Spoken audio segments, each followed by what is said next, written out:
तर पूर्ण एक लोकसभेसाठी 5 कोटी मिळतो आणि जो काही आता निधी महापौरांना फक्त त्यांच्या स्वतःच्या बंगल्यासाठी मिळालेला आहे तो जवळपास 5.5 कोटीचा आहे आणि गाड्या देखील जे आता घेत आहेत हा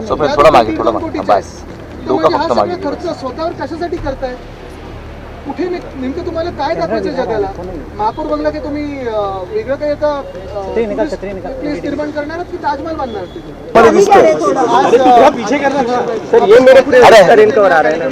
मीनाक्षी थोडी खाली वेगवेगळी झाडं लावण्याचा आज आम्ही कार्यक्रम हाती घेतलेला आहे. 2-3 आम्ही सगळ्यांनी इथे सुशोभीकरणाचं भूमिपूजन केलं, त्यानंतर उद्घाटन देखील केलं आणि असंच आपण पाहतोय की एका बाजूला शिवसेना उद्धव बाळासाहेब ठाकरे पक्ष म्हणून आम्ही मोकळी मैदानं, मातीची मैदानं ही वाचावी प्रयत्न करत आहोत आणि दुसऱ्या बाजूला भाजप आणि भाजपचे महापौर ओपन स्पेसेस RGPG हे प्रायव्हेट बिल्डर आणि कॉन्ट्रॅक्टरच्या हाती जातील असा सगळा प्रयत्न त्यांच्या हातून चाललेला आहे. हा लढा काही दिवसांनी आपल्या रस्त्यावर पण दिसेल. जे काही मोकळ्या जागा ह्यांचा ढापण्याचा प्रयत्न त्याच्या विरोधात आम्ही मुंबईत महामोर्चा देखील आमचं नियोजन चालू आहे. थोडासा मागे यार प्लीज. हा बस नक्कीच आज चिखल आहे पण आपण पाहतोय राजकारणापेक्षा थोडा बरा चिखल आहे. महापौरांच्या यार मीनाक्षी मागे यार ती मीनाक्षी नाही जाऊ शकत कुठे जाऊ सांगा ना तुम्ही कोण पकडणार मग? महापौरांकडून असं सांगितलं जातं की माझा यशाशी काही संबंध नाहीये. मुख्य गोष्ट हीच आहे, आपण पाहिलं असेल म्हणजे दोन्ही बाजूला 2 माजी महापौर आहेत मुंबईचे आणि कोणी एवढा खर्च केला नसेल असा खर्च सध्याच्या महापौर करत आहेत. एक अंदाज द्यायचा तर एवढाच आहे, आमदार म्हणून आम्हाला पूर्ण मतदारसंघासाठी 5 कोटी निधी मिळतो. खासदारांना 6 मतदारसंघ विधानसभेचे जे असतात त्याचे 1 लोकसभा मतदारसंघात तर पूर्ण एक लोकसभेसाठी 5 कोटी मिळतो आणि जो काही आता निधी महापौरांना फक्त त्यांच्या स्वतःच्या बंगल्यासाठी मिळालेला आहे तो जवळपास 5.5 कोटीचा आहे आणि गाड्या देखील जे आता घेत आहेत हा सगळा खर्च स्वतःवर कशासाठी करताय? कुठे नेमकं तुम्हाला काय दाखवायचं जगाला? महापौर बंगला की तुम्ही वेगळं काही आता प्लेस निर्माण करणार की ताजमहल बांधणार? गुंडी गुडिया असं राष्ट्रवादीचे जे कार्यकर्ते काँग्रेसच्या कार्यालयामध्ये गेले पडायचं नाही. मुख्य गोष्ट हीच आहे की आपण पाहतोय राष्ट्रवादीच्या अंतर्गत राजकारणात आम्हाला काही पडायचं नाही.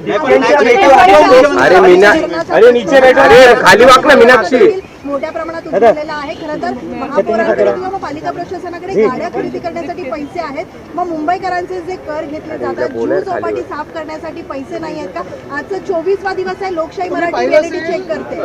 जुहू चौपाटीचा कचरा असेल तिथे आमच्या मीनाक्षी थोडी मान आहे खाली जाऊन पण आल्या, तिथे देखील प्रश्न देखील विचारले.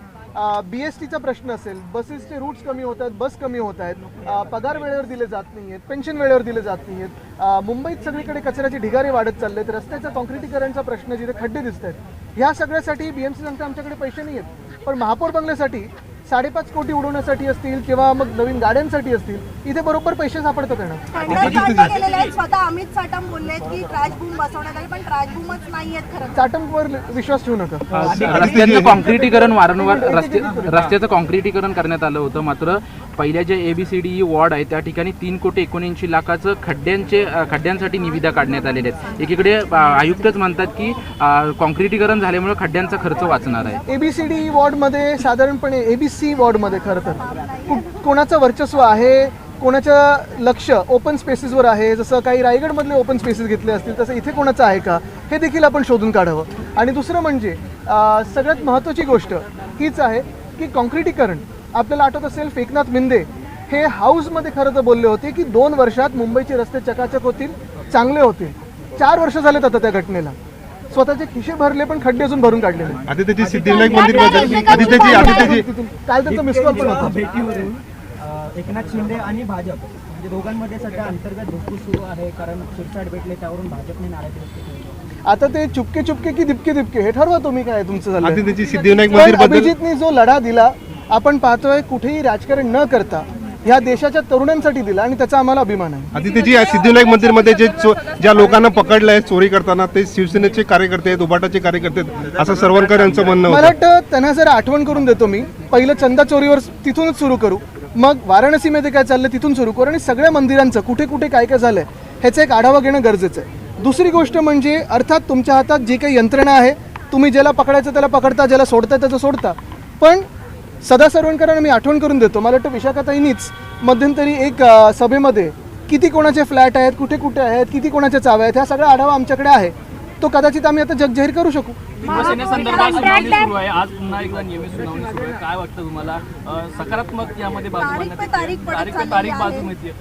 दिसतंय, होईल आज. कंत्राटदार एकमेकांची भांडताना पाहायला मिळतात. प्रकल्प दिल्यानंतर आता मिठी नदीचं 3.3 किलोमीटरचा पट्टा आहे, त्याचं काम सुद्धा आगामी समूहाला दिलेलं आहे.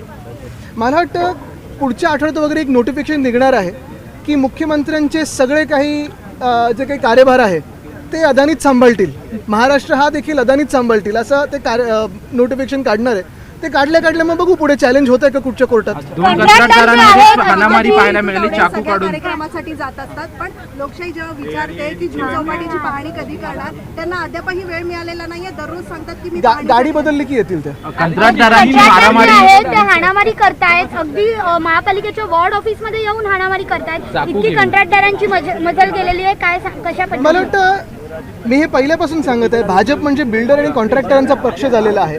आता मुंबईत 16 एकर साधारणपणे आपण पाहतो ओपन स्पेस ही एका भाजपच्या मित्राला दिली जात आहे. फुटबॉलचं ग्राउंड भाजपच्या कॉन्ट्रॅक्टरला दिलं जात आहे. बिल्डर कॉन्ट्रॅक्टर सरकार आहे. हिंदी में 2-3 सवाल लेना है. ठीक आहे, हिंदी असल्याचं पाहायला मिळते, कारण निवासी डॉक्टर संपवून दिलेले आहेत. अनेक रुग्णांना याचा फटका बसतो. तुम्हाला माहिती आहे का, आज निवासी डॉक्टर मार्टची जी संस्था आहे ती अर्थात स्ट्राईकवर चाललेली आहे. त्यांचा विषय थोडा आज वेगळा आहे, पण बाकीचे जर विषय पाहिले त्यांचे जे आम्ही हाताळत होतो, आम्ही मार्गी लावलेले विषय होते. मग असिस्टंट प्रोफेसरचं वय काय असायला पाहिजे, स्टायपेंड काय असायला पाहिजे, त्यांचे हॉस्टेल जर तुम्ही परिस्थिती पाहिली, आम्ही जे 100 कोटी नायरला दिलेले ते कुठे आता वापरले गेलेत वगैरे, हा सगळा प्रश्न आहेच त्यांचा. म्हणजे हा जरी आजचा विषय जरी थोडा वेगळा ठेवला तरी बाकीचे प्रश्न आहेत त्याला कोणीही ह्यानं उत्तरच नाही. बरं, जे डॉक्टर बनतात म्हणजे महाराष्ट्रात आणि देशात परिस्थिती अशी झाली आहे, नीट परीक्षा पेपर लीक होते आणि ते झाल्यानंतर आंदोलन करतात, त्यांना लाठीचार्ज. पण एकनाथ मिंदेंची जी लोक जाऊन डॉक्टरांना मारहाण करतात त्यांना लगेच बेल देण्याची सोय केलेली असते किंवा हॉस्पिटलमध्ये लपवण्याची सोय केली असते. बघा, मी सांगितलं ना, बाईट संपेल आणि पाऊस येईल. सर अरे ले लो यार, ले लो. एक विदर्भासाठी घेऊन पहिल्या महिला उपमुख्यमंत्री आहेत राज्याच्या, मात्र काँग्रेसची अशा प्रकारची टिप्पणी कसं बघताय तुम्ही? कारण की अशा प्रकारची एकंदरीतच इंदिरा गांधी संदर्भात पण नाही, मला वाटतं आपल्याकडून मी आत्ता पहिल्यांदा म्हणजे बातम्यांमध्ये मी पाहिलं नाही, मिस झाली असेल, पण अर्थात चुकीचंच आहे ना. महिलांचा सन्मान झालाच पाहिजे, महिलांचा आदर झालाच पाहिजे. आणि खरं तर तसं पाहिलं तर कुठेही म्हणजे त्यांच्या अंतर्गत वादात आपल्याला पडण्याची गरज नाही. गूंगी गुड़िया करके बोला गया है मुख्यमंत्री. मुझे लगता है कि जैसे ही आप देख रहे हो सारे भाजपा के ट्रोल महिलाओं को ट्रोलिंग करते हैं, आपने देखा होगा यहाँ जिन्होंने रील्स बनाए उनकी ट्रोलिंग की, वो जैसे गलत है ये भी गलत है. हाँ, आज फैसला आने वाला है सिंबल को लेके, मतलब आज फैसला आएगा तो शिवसेना सिंबल बहुत ही को अच्छा होगा. लेके लेकिन और यही पार्टी बात को है लेके। कि ये जो हमारी हियरिंग है या जो हमारी केस है पिछले 4 साल से प्रलंबित है. हमारे बाद एनसीपी को तोड़ा गया, टीएमसी को तोड़ा गया, आम आदमी पार्टी को तोड़ा गया. और ये क्यों कर रहे हैं? क्योंकि इनको जो 2/3 मेजॉरिटी चाहिए लोकसभा में वो करने की इनकी कोशिश है. और ये करके जो संविधान ने हमें हक दिए, अधिकार दिए, आवाज़ दिए, वो छीनने की कोशिश है. तो हम यही उम्मीद करते हैं कि जल्द से जल्द सुप्रीम कोर्ट इस कॉन्स्टिट्यूशनल इशू पे जो भी रूलिंग हो वो दे. यही उम्मीद है. आरएसएस प्रमुख आने वाले हैं, जनजी से बात करने के लिए आने वाले हैं. नहीं, वो एक मॉडल यूनाइटेड नेशंस का प्रोग्राम है. आयमन में पहले हम सभी लोग जाके आए. मुझे नहीं लगता इतना कोई महत्व देना चाहिए. और जेनजी को सुनने के लिए आज सारे लोग बात कर रहे हैं, लेकिन जब जेनजी लाठी खा रहा था, जब जेनजी AK-47 का सामना कर रहा था, जब जेनजी टीयर गैस का सामना कर रहा था, जब जेनजी इलेक्ट्रिक गन्स का सामना कर रहा था, तब ये आज जो सब प्रवचन दे रहे हैं इनको, वो कहाँ थे? मैं सिर्फ मोहन जी की बात नहीं कर रहा हूँ, वो एक अलग कार्यक्रम में आ रहे. लेकिन आज आप देख रहे हो पोस्टर्स लगे हुए, I am Gen Z, I respect this, I am Gen Z, I respect that. जब जेनजी सवाल पूछ रहा था तो जवाब देने के लिए आप कहाँ थे? आप तो पार्लियामेंट में भी नहीं आ रहे. पार्लियामेंट में आओ, बात करो. राहुल गांधी ने सवाल उठाया है कि जो शिक्षा प्रणाली है उस पर बीजेपी और आरएसएस अपना कब्जा जमा रही है. हर राज्य में अलग अलग भाषा है, तमिलनाडु में अलग भाषा है, महाराष्ट्र में जो अलग शिक्षा प्रणाली है, अगर आप देखें तो पूरे देश भर में खुद के VCs कहीं क्वालिफाइड है, कहीं अनक्वालिफाइड है, उनको बिठाया है. अगर आप देखें तो कल परसों में प्रशांत किशोर की जो भी जीत हुई है, वहाँ भी यही भावना थी कि जो वहाँ के मुख्यमंत्री है उनके खिलाफ ये वोट था. शिक्षा प्रणाली ये बदलनी ज़रूरी है। NEP 2020 में आई, कहाँ इम्प्लीमेंट हुई, कैसे इम्प्लीमेंट हुई, अभी तक किसी को पता नहीं है। लेकिन शिक्षा प्रणाली बदलने के बाद क्या जॉब्स क्रिएशन हो रहा है, क्या एम्प्लॉयमेंट क्रिएट हो रहा है? अगर आप देखिए तो अगले 10 साल में पूरी दुनिया भर में 1.2 बिलियन लोग ऐसे हैं जो 18 साल के आगे यानी उस उम्र में आएंगे, जो वर्किंग पॉपुलेशन होगा। और फिर आप लगभग सिर्फ 40 करोड़ लोगों के लिए जॉब अपॉर्चुनिटी पूरी दुनिया भर में रहेगी। तो ये क्या आप सोच रहे हो, कुछ अलग सोच रहे हो कि नहीं सोच रहे हो? शिक्षा प्रणाली बदलनी ज़रूरी है, लेकिन भाजपा ये चाहती है कि आप शिक्षा से दूर रहो, आप जॉब से दूर रहो, और जो भी वो डोल्स देती है, फ्री राशन हो या उस पर निर्भर रहे और भाजपा को थैंक यू कहते रहे। राहुल गांधी का बयान आया। अच्छा, ओवैसी इन्होंने ट्वीट करते हुए कहा है कि अगर अयोध्या राम मंदिर में चंदा दिया गया है तो उसकी रिसिप्ट जो है वो दुनिया के सामने आई है। ये सारे आरोप झूठे हैं। मुझे लगता है कि सबसे बात यही है, पहली बात यही है कि दुनिया भर में सारे हिंदू यही पूछ रहे हैं कि अयोध्या में जो चंदा चोरी हुए वो भाजपा क्यों नहीं कहते कुछ उस पर? अनिल मिश्रा को किसने पॉइंट किया, चंपत राय को किसने पॉइंट किया? यही तो सारे दुनिया भर के हिंदू पूछ रहे हैं। पिछले 4 महीने से मेयर के हाउस की चर्चा चल रही है। अभी फिर से 3.89 लाख का 3 करोड़ का खर्चा जो है किया जाएगा। इसके पहले जो है आपको एक अंदाज देता हूँ, MP लैड फंड ये 5 करोड़ का होता है, महाराष्ट्र में MLAs को भी 5 करोड़ मिलते हैं, और इससे बढ़कर लगभग 6 करोड़ तक जो रकम है वो मेयर हाउस के सिर्फ मुरम्मत पे जा रही है।